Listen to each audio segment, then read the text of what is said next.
Hey guys, Elizabeth here. So I just wanted to make a quick little video about the difference between being actively in a pose and passively in a pose. I have a lot of people tell me, oh, I don't do too much yoga because I don't get a good workout, or I don't get a good sweat in, or I like to do a little bit of yoga at the end to get a stretch, but it doesn't really burn the calories for me. And what I always find is that, just like a lot of things in life, you get out of yoga what you put into it. So, the different poses, they're meant to be built upon. So, you might start as a beginner and you're a little bit lightly into a pose, just kind of learning the way the body feels in the pose, how to make it better, how to make it stronger, how to get the proper form, and that's great. And as you advance in your practice, you should be working a little more into the poses, on that posture, on that strengthening. So I'll do some examples for you guys of our common poses that you can be in, and how to strengthen those poses up and use a little more muscle to get you a little bit better workout. So I'll demo those for you now. So the first pose I want to show you is our Warrior One pose. So this is true for any of the warrior poses, the tips I'm going to give you. But a lot of times I see people hanging out in warrior, kind of like that. So I'm in this pose, technically positioned mostly correctly, but I could stay here all day. I'm not really working this thigh, I'm not really working this leg, I'm just having a nice little calming pose here, I guess you could say. So if I want to get really fully into my warrior, I really want to focus on getting my hips directly forward over the leg, so square in line to the front. I want to press those shoulders back and down away from the ears. I'm tucking that tailbone under, actively trying to lift the spine so that I'm not curving out forward or drawing it back, but I'm really tilting that pelvis under. And of course, working into that thigh. So if you're looking down at your foot and you see that your Warrior One is kind of looking like that, the knee is coming out past the ankle. This isn't good. It's not safe for the joints. It's not proper positioning in the pose, and you won't get a nice strong strength building out of it if you're looking for that in your practice. So what I want to aim for is a nice 90 degrees from knee straight down to the ground. So my knee is lined up over the ankle. It's 90 degrees with my hips, and these hips are turning forward. That leg is pressing back nice and strong. Pelvis tilting forward. Hips are square. And we rise those arms up. If you give it a try going into the pose that way, you'll see there's a big difference. There's a big difference from chilling in a 45 and getting all the way down into that 90 degrees. So a good way of working toward this, if you don't quite have the leg strength yet, which is fine, everything builds in yoga, so don't worry about it if that's too difficult for you, but just focus on, you can be a little bit higher, but keeping that knee in line with the ankle. That'll help you to keep proper form. Because if I'm out here, or I'm over here, out of line with the ankle, I'm just chilling here.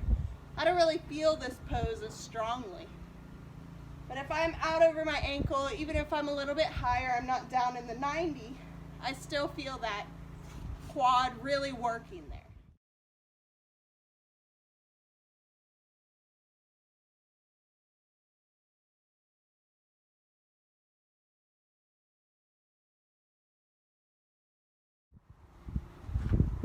Alright, so the second pose I want to show you is a balance. So this is true for tree or our standing leg pose. If you're holding the toe If you're going into dancers, this holds true for any balance you're going into, that your standing leg needs to be nice and grounded, rooted through, meaning I'm pulling all those muscles nice and tight.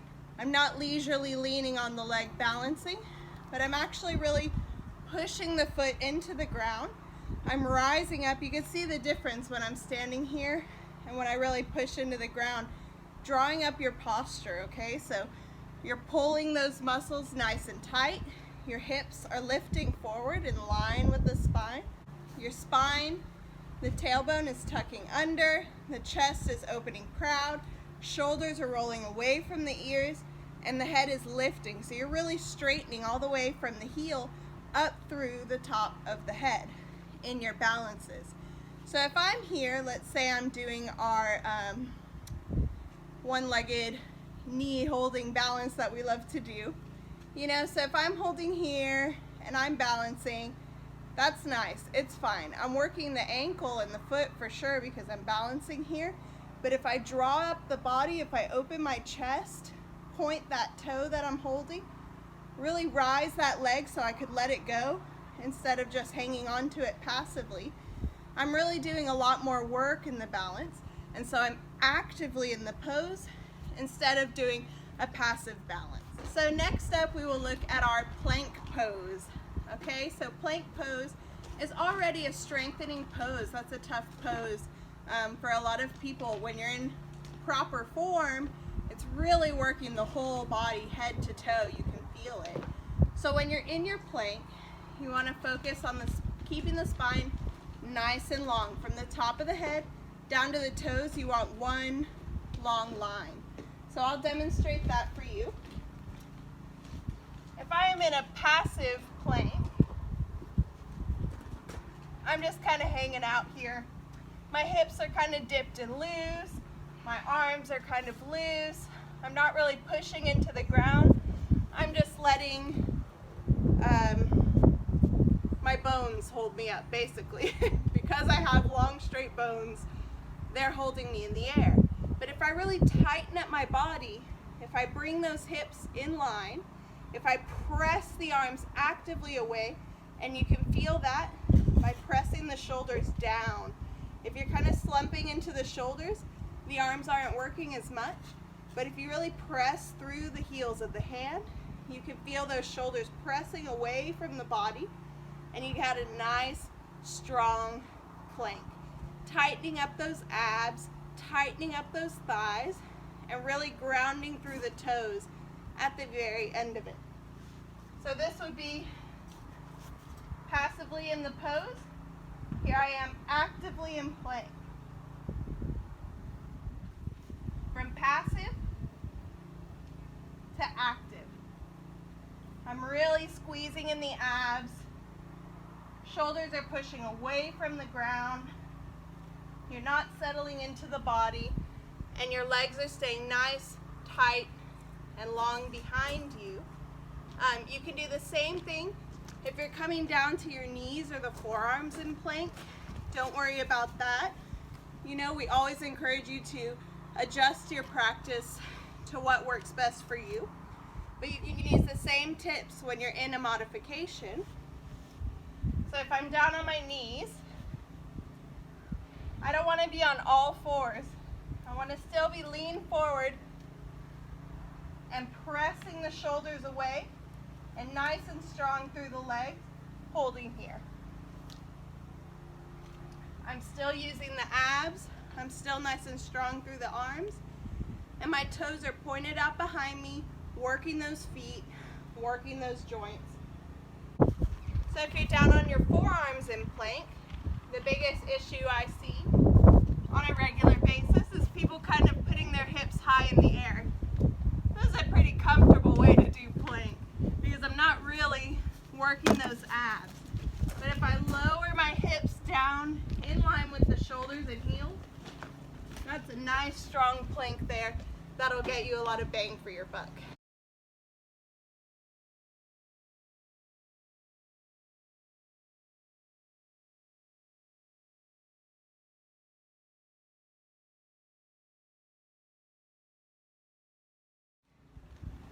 So even our lying down poses are still active poses. So a great example of this is child's pose. Yes, child's pose is a resting pose in yoga, but any of you who have done my classes have heard me say, go into an active child's pose. So you're resting the body, but you're still nice and strong through all the muscles, pressing the hands away, pressing that chest down toward the mat. So I'll show you how this looks. If I'm coming down into my child's, I can be nice and soft, the arms soft and long out in front of me. And this is very restful and good.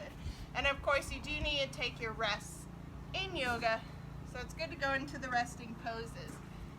But if I tell you let's try an active child's pose, you're actually pushing through the hands, pushing those shoulders down. Shoulder blades are coming down my spine. My hips are pushing toward my heels, and my chest drawing toward the ground. So when I drop down into my active child, I can feel that stretch from the very tip of my finger all the way up through the backs of my shoulders, down my back, down the outer hips, because I'm pressing, I'm sending energy down through the mat, through my hands, and pulling it back through my body. So it will make a big difference in your practice if you want to give it a try. So our next recline pose I want to show you how to do actively is our happy baby. So happy baby is a nice relaxing pose we do at the end of our practice as we're settling down. Just a bit of a hip stretch. It opens up your shoulders. So it's really a great stretch, even though it looks kind of funny. But when you're going into your happy baby, same thing. If I wanted to passively be in the pose, I would just draw those feet up, and here I am, nice and soft, passively in the pose. It's very relaxing. This way I'm gently opening those hips, which we always want to be gentle when we're opening up the joints like that. But if you're coming into your happy baby and you want it to be nice and active, we're going to curl those shoulder blades down the back so I'm nice and flat onto the mat. I'm grabbing the soles of my feet, pushing those knees down outside my rib cage. And over here, I'm actually pushing my hands into the bottom of my feet, and I'm pushing my feet into my hands, so that if I was to let go right now, my foot would actually spring out, because I'm actively using these leg muscles to push into those hands, to open up the hips, and to push my shoulders down toward the mat. So that would be your active happy baby. All right guys, so another pose I'd like to review with you would be our downward facing dog. So this is a nice beginner's pose in yoga, and as you all know who have done the classes with me, it's our main transition pose. When you're coming from a standing down onto the mat, you're always going through downward facing dog. You'll do a ton of them throughout any practice. So it's really important to do it right and to learn how to be actively in the pose and how to be passively in the pose, meaning actively strong, pushing for the form, passively using it as a resting pose, because down dog is another resting pose in yoga. All right, so when I'm going into my downward facing dog, I want to make sure that I'm pressing actively through the hands so that I'm pushing the arms back over. You're actually trying to create two equal slopes from the fingertips up through the hips and the hips down through the feet. So if I'm passively in my downward facing dog, I'm just resting it out here.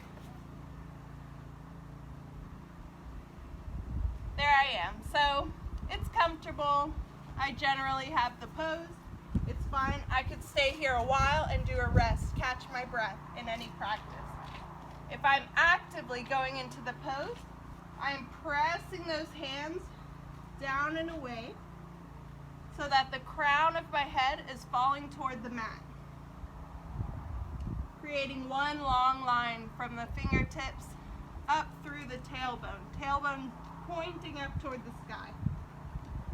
The legs, I'm pushing actively through the heels, pressing into it.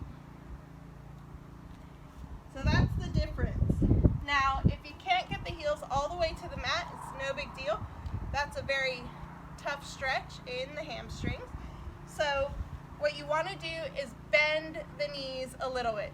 It's way more important to have the proper form in the pose than to get the heels onto the ground. The heels come with time. So if I can't get my heels all the way to the ground, it's better, instead of being forward over the hands, to push back the upper half in proper form and bend my knees.